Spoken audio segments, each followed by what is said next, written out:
क्या आपको अपने गुर्दे की सफाई करना है, वॉशिंग करना है, ट्यूनिंग करना है? क्या आपको अपने जिगर की, मैदे की वॉशिंग करना है, ट्यूनिंग करना है?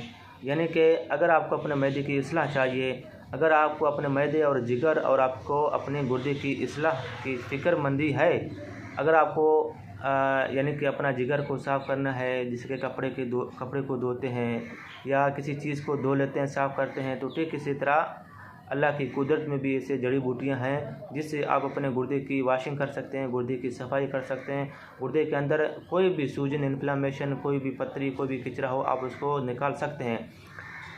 ठीक इसी तरह जिगर भी साफ़ सफाई मांगता है। अगर आपको अपना जिगर की वॉशिंग करना है, मैदे की वॉशिंग करना है, तो ये वीडियो आपके लिए है। अगर आपने मेरे वीडियो को लाइक किया, अपने दोस्तों को शेयर किया, तो आपकी बड़ी मेहरबानी, आपके दोस्तों को इल्म की इजाफ़ी हो जाएगी।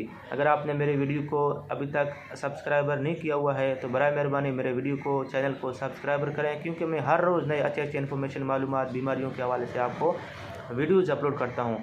तो ठीक इसी तरह अगर आपको अपना सेहत चाहिए, जिस्म की सेहत चाहिए, बॉडीज़ की सेहत चाहिए, आपको अपने जिगर की इस्लाह चाहिए, मैदे और गुर्दे की इस्लाह चाहिए, तो सबसे पहले सुबह सुबह खाली पेट आपको 1 गिलास पानी गर्म कर लेना चाहिए। उसमें 15 ग्राम आपको हल्दी लेना है, उसमें डालना है 15 ग्राम आपको हल्दी, 15 ग्राम आपको अदरक, 15 ग्राम आपको लहसुन और 2 दाना आपको लौंग चाहिए और 10 खड़ी पत्ती हो तो ठीक है, नहीं तो खैर। इनको 2 बार उबाल के, अगर आपको इसमें मिश्री डालना है तो मिश्री डाल सकते हैं, नहीं तो वरना मिश्री भी नहीं डालना है। इसको 2 बार उबाल के ठंडा करके सुबह सुबह खाली पेट 1 महीने तक आप इसको लें, आपके जिगर की इस्लाह होगी, हेपेटाइटिस बी सी आपको ख़त्म होगा और आपका जिगर खून बनाना शुरू करेगा और आपके जिस्म में एक्टिविटी आएगी, क़ुव्वत मुदाफ़ियत में ताकत आएगी। आपके जिस्म में कोई भी जहर हो, कोई भी बैक्टीरिया हो, कोई भी बीमारी हो, सब के सब ख़त्म हो जाएंगे। अगर आपको मेरा वीडियो अच्छा लगे तो बराए मेहरबानी अपने दोस्तों को फेसबुक में, व्हाट्सएप में शेयर करें। शेयर करने से आपके दोस्तों की इल्म की इजाफ़ी हो जाएगी। शुक्रिया, अपना ख्याल रखिएगा। अल्लाह हाफ़िज़। अस्सलाम वालेकुम। जैसा कि मैंने कल आपको कहा है कि मेरा आज का टॉपिक होगा नाश्ते के हवाले से, कि हम सुबह जो नाश्ता करते हैं, नाश्ता क्या करना फ़ायदेमंद है या फिर नुकसान है। तो किस अंदाज़ से हम नाश्ता करें हमें फ़ायदा होगा, किस अंदाज़ से हम नाश्ता करें तो फिर हमें नुकसान होगा। तो सबसे पहले मैं पहले भी एक वीडियो अपलोड कर चुका हूँ चाय के हवाले से।